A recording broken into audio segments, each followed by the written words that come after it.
They called him River, not because he lived by one, but because he moved like one. Quiet, steady, always finding a way.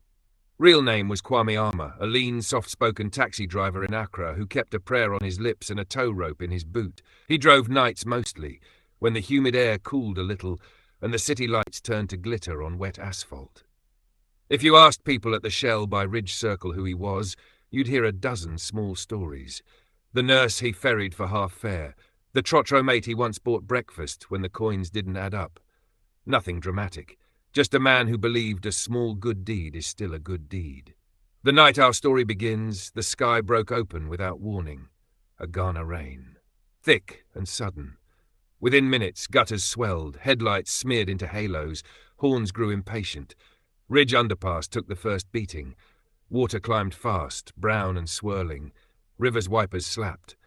He was 20 minutes from ending his shift, counting the last 2 fares in his head, already tasting the chilled sachet water he'd buy before sleep. Then he saw it. A white minibus stalled mid-underpass, lights blinking like frightened eyes, water hugging its doors. People shouted from the edges, but no one stepped into the rush. You could feel the city hesitate. That tiny, selfish pause. Someone else will help. River pulled up just before the waterline and killed the engine. "Aye, driver, you be mad or brave?" a fruit seller yelled from under her umbrella. "To be honest, I'm not sure," River answered, and smiled the shy smile that made him look younger than 32. He popped the boot, yanked the tow rope, tied one end round his rear tow hook, the other round the minibus frame. He waded in. Water numbed his shins, then his knees. His phone buzzed in his pocket. He didn't check. He was counting breaths. "Everyone out," he called to the bus, voice steady. "One by one. Hold the railing. Don't panic." A teenage boy climbed down first, shook like a leaf. Then a mother, clutching a sleeping toddler in a yellow blanket. Then an elderly man in a faded blue shirt who insisted he was fine until he nearly slipped.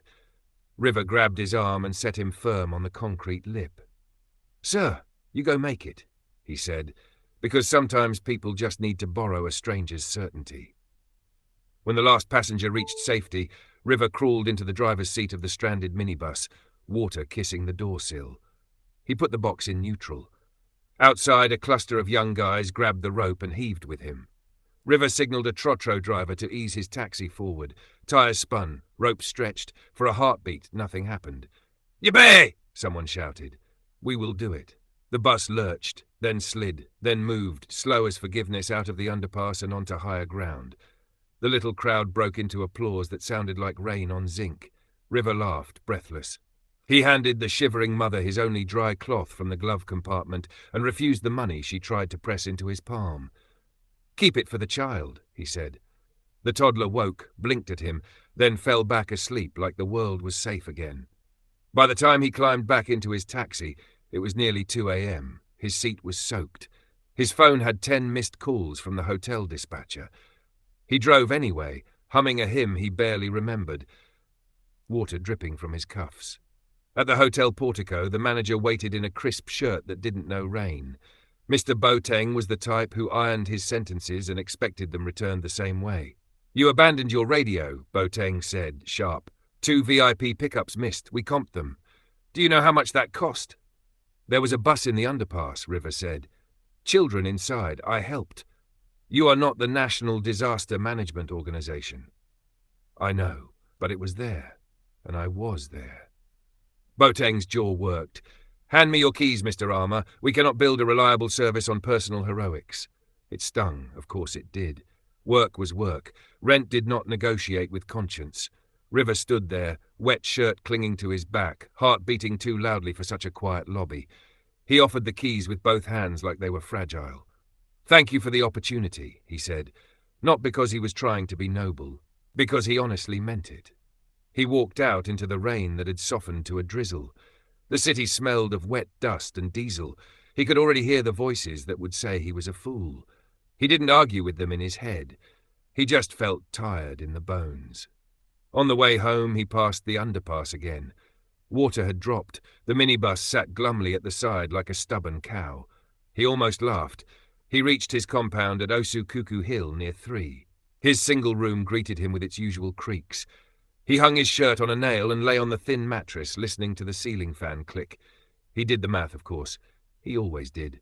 Rent due in 12 days, mother's medicine in 6, savings small, pride smaller now. Sleep came anyway eventually, because even worry gets tired. Morning burst into Accra like it had something to prove. Sun hot, streets loud, plantain frying somewhere down the lane. River woke with the dry mouth of someone who had cried a little and pretended he hadn't. He told himself he would look for another job after breakfast. That was the plan. Keep moving. Keep breathing. Don't dramatize what is simply hard. But plans have a way of meeting stories we didn't schedule. At 9:30, someone knocked on his door. Not the quick neighbourly rat-a-tat, a calm, patient knock that sounded like an appointment. River opened to find an older woman in a neatly tied kente scarf and a man in a navy blazer holding a leather folder. The woman's eyes were kind but searching, like she wanted to hold his face in her hands and also test the weight of his soul. The man had the inscrutable politeness of someone used to opening big doors. "Good morning. Mr. Armour, yes?" River nodded, grip tightening on the doorframe just to be sure he was still here. "Yes." The woman spoke, voice smooth as fresh shea butter. "My name is Adjoa Mensima. Yesterday night you pulled a minibus from the Ridge underpass." He blinked. "Yes. How did you—" "My granddaughter was inside," she said simply, "the toddler with the yellow blanket." River felt the world tilt, only a little.